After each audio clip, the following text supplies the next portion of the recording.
नमस्कार, मैं हूं राहुल सिन्हा। सत्ता के सभी न्यूज़ मित्रों का सीधे अयोध्या से स्वागत है। तो आज हम सत्ता का अयोध्या एडिशन आपके लिए लेकर आए हैं। इसमें भगवान राम लला की प्राण प्रतिष्ठा की तैयारियां और पूरी पूजन प्रक्रिया से जुड़ी खबरें होंगी और साथ ही ये उन खबरों को भी उसमें जगह दी जाएगी जो आपके सरोकार से आपके काम की है, जिनके बारे में आपको पता होना चाहिए।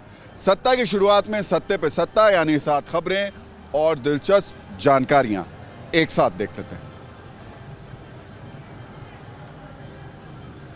आज सबसे पहले आपको आस्था के नए कॉरिडोर जगन्नाथ मंदिर लेकर चलेंगे, जहां सूर्य पूजा, हवन और अनुष्ठान के साथ जगन्नाथ मंदिर हेरिटेज कॉरिडोर का उद्घाटन किया गया।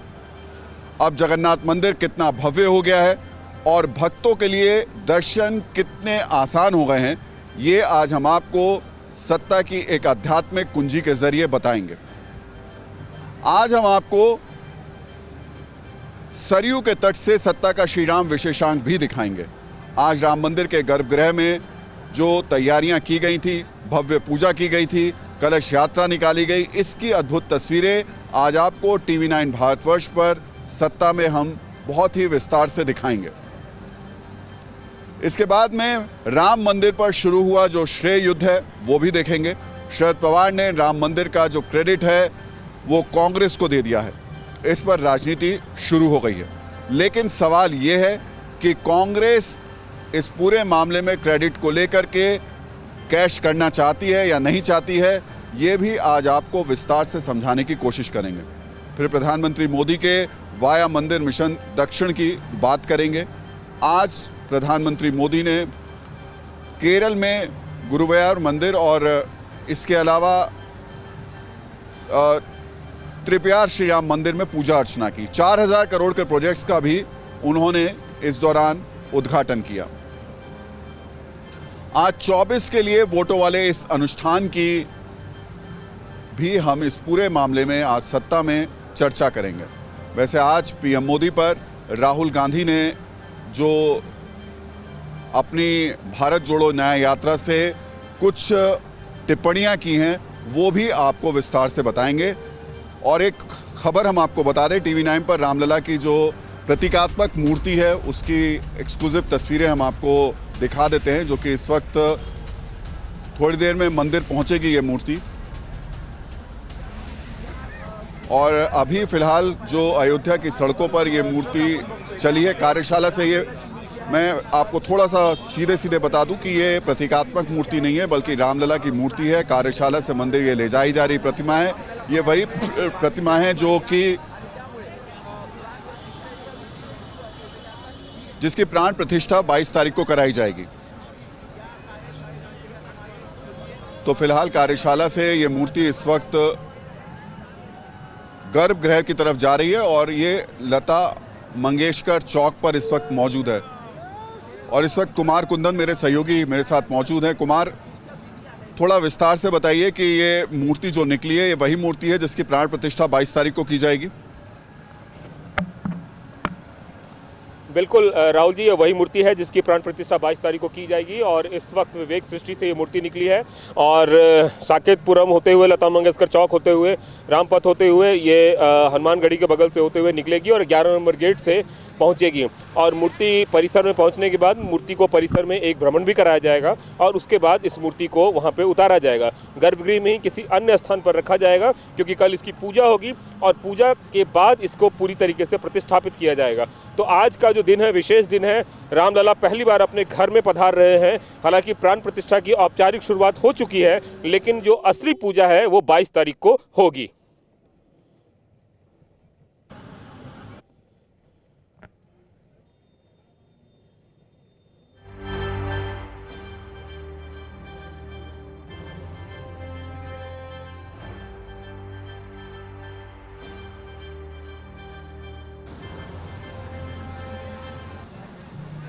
चलिए, तो ये रामलला की मूर्ति जो कि कार्यशाला से निकल चुकी है, गर्भगृह में पहुंचेगी। वहां पर पहले पूजा अर्चना मतलब प्राण प्रतिष्ठा से पहले जो होती हैं वो सारी चीज़ें, उसके बाद 22 तारीख को इस मूर्ति के दर्शन पूरे देश को होंगे, पूरी दुनिया को होंगे।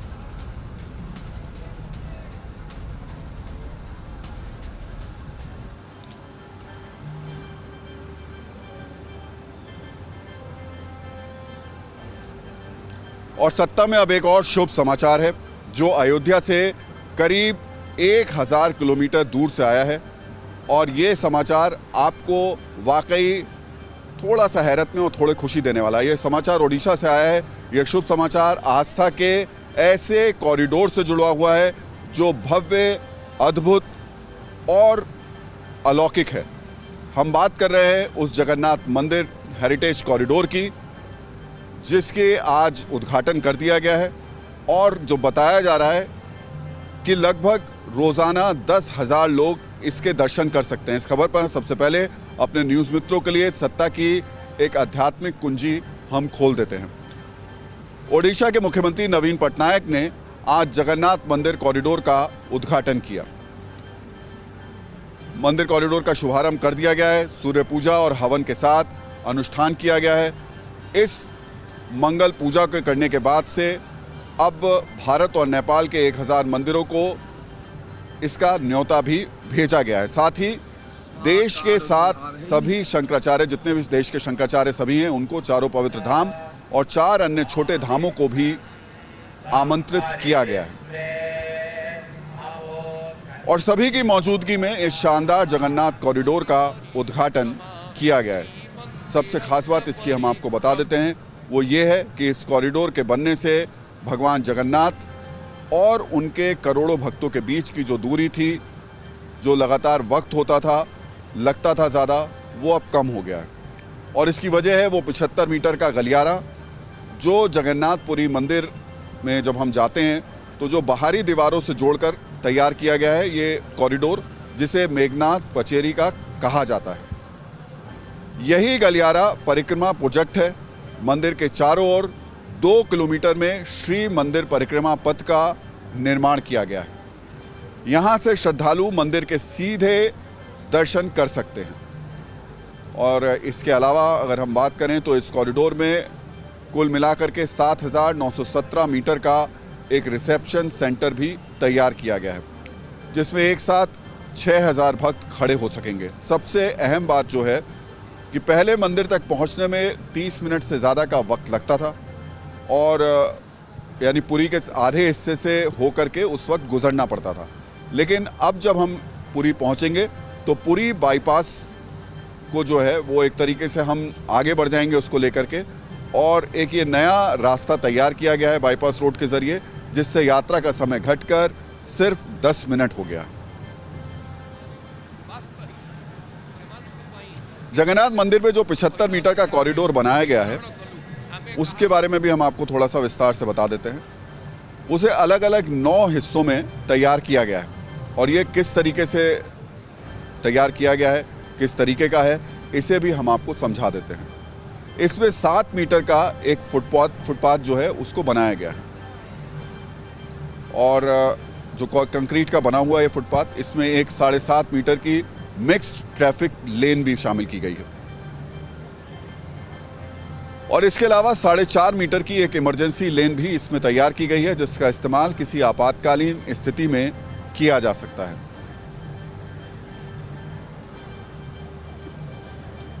और इसी से ठीक जुड़ी एक सर्विस लेन भी बनाई गई है जिसकी चौड़ाई करीब 4.5 मीटर है और इस कॉरिडोर में 2 परिक्रमा पथ भी तैयार किए गए हैं, जिसके जरिए श्रद्धालु मंदिर की परिक्रमा कर सकते हैं। इसमें जो बाहरी परिक्रमा पथ है वो 8 मीटर का है, जबकि जो भीतरी परिक्रमा पथ है उसकी अगर हम बात करें तो चौड़ाई उसकी 10 मीटर रखी गई है। जगन्नाथ मंदिर में प्रवेश के लिए 4 द्वार हैं, जिनके जरिए श्रद्धालु मंदिर में जाकर भगवान जगन्नाथ के दर्शन कर पाएंगे। इनमें से एक है हस्ती द्वार, जो मंदिर के उत्तर में मौजूद है, जो हाथी को समर्पित है। इसके अलावा इसके पश्चिम में मौजूद द्वार पर बाघ है, इसलिए इसे बाघ द्वार की व्याख्या दी गई है। इसी तरह पूर्व दिशा में सिंह है, जिसे सिंह द्वार कहा गया है। जबकि अगर हम इसके चौथे द्वार की बात करें तो अश्व द्वार के तौर पर इसको जाना जाता है। यानी भगवान जगन्नाथ मंदिर की बाहरी दीवार पर भक्तों के लिए 4 दिशाओं में जो द्वार तैयार किए गए हैं, उनका जो खुलते हैं उनका प्रतिनिधित्व पशुओं द्वारा किया जाता है। अब हम आपको जगन्नाथ मंदिर कॉरिडोर से जुड़े वो शुभ वर्ष और शुभ तारीख बता देते हैं, जिससे गुजरते हुए जब हम इस पूरी की पूरी घटना को देखेंगे, करीब 8 वर्षों के बाद इतने भव्य और अद्भुत कॉरिडोर का निर्माण उसके बाद किया गया है। इस कैलेंडर में पहला जो वर्ष आता है वो है 2016, जब जगन्नाथ मंदिर के हेरिटेज कॉरिडोर का प्रोजेक्ट प्लान तैयार किया गया था। इसके बाद वर्ष 2019 में नवंबर में कॉरिडोर के लिए ज़मीन का अधिग्रहण शुरू किया गया। 24 नवंबर 2021 को ओडिशा के मुख्यमंत्री नवीन पटनायक ने इसकी आधारशिला रखी और आज इस जगन्नाथ मंदिर कॉरिडोर का उद्घाटन कर दिया गया है।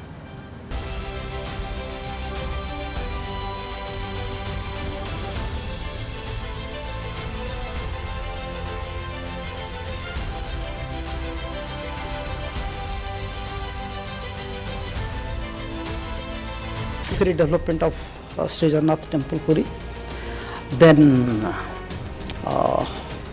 a beautiful road with a good bridge which will facilitate easy access of devotees and tourists to the temple site, and adequate parking arrangements for the vehicles, multi-story car vehicle parking systems. Now it looks very beautiful, very grand.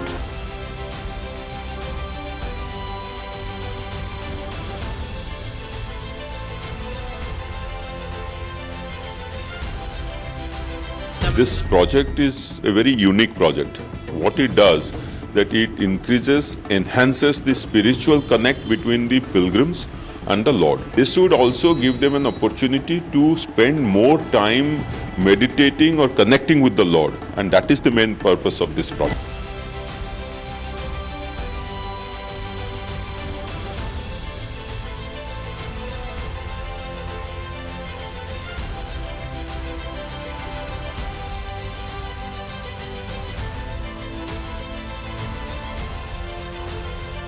Which had not been done in the last 700 years, and therefore this is a feeling which can be felt only when you reach there.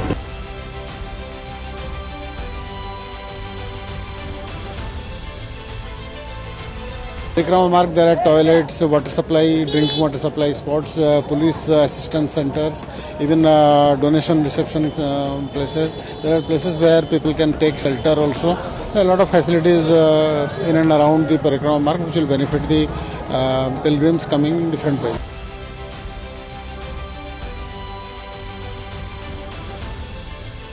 अब जगन्नाथ मंदिर पर हम सत्ता की एक और आध्यात्मिक कुंजी खोलते हैं और बताते हैं कि आखिर कैसे 17 हमलों के बाद भी आस्था का एक बहुत बड़ा केंद्र जगन्नाथ मंदिर शान के साथ खड़ा हुआ है। जगन्नाथ मंदिर का निर्माण 12वीं सदी में किया गया था। इस मंदिर को कई बार मुस्लिम आक्रांताओं ने लूटने की कोशिश की। मंदिर की मूर्तियों को नष्ट करने के लिए उस पर 17 हमले किए गए। इसमें पहला हमला वर्ष 1340 में किया गया, जब सुल्तान इलियास शाह की अगुवाई में मंदिर पर आक्रमण हुआ, जबकि आखिरी हमला वर्ष 1699 में मोहम्मद तकी खान ने करवाया। लेकिन इस मंदिर के पुजारियों ने यहाँ मौजूद मूर्तियों को छिपाकर और मुस्लिम आक्रांताओं से बचाकर मंदिर का महत्व बनाए रखा। मौजूदा वक्त में रोज करीब 50,000 श्रद्धालु इस मंदिर में दर्शन के लिए आते हैं, जबकि जगन्नाथ यात्रा के वक्त यहाँ आने वाले भक्तों की संख्या 2 लाख तक पहुंच जाती है।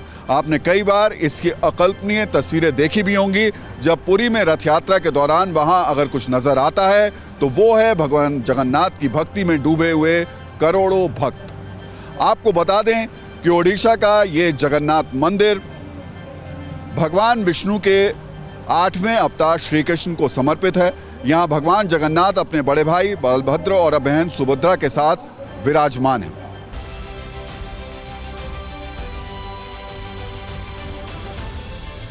वैसे कई लोगों को इस बात की जानकारी नहीं होगी कि जगन्नाथपुरी का सनातन धर्म में एक विशेष महत्व है, क्योंकि भगवान जगन्नाथ का ये मंदिर देश में मौजूद 4 धाम में से एक है। आमतौर पर लोग मानते हैं बद्रीनाथ, केदारनाथ, गंगोत्री और यमुनोत्री 4 धाम है, लेकिन असल में 4 धाम में जिन मंदिरों को गिना जाता है उनमें पूर्व दिशा में मौजूद जगन्नाथपुरी है, पश्चिम दिशा में मौजूद द्वारका जो गुजरात में है, एक और धाम उत्तर दिशा में उत्तराखंड के अंदर मौजूद है जिसे बद्रीनाथ के नाम से जाना जाता है, जबकि चौथा धाम रामेश्वरम है जो तमिलनाडु में है।